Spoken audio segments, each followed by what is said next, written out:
Mhm. Tapos, mga Friday ata, 7 p.m. Saturday, merong nag-report sa akin na nawawala daw si Ivy na report na employer.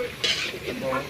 Yun, sinat ko ulit lahat. Kinontak namin, pati WhatsApp na kung number and all.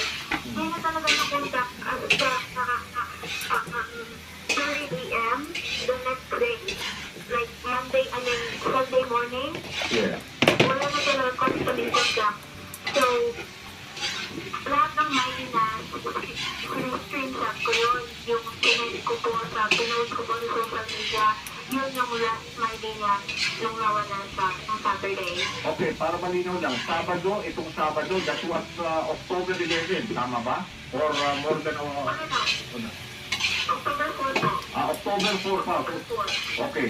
More than a week. So more than a week na siya ay nawawala. So yung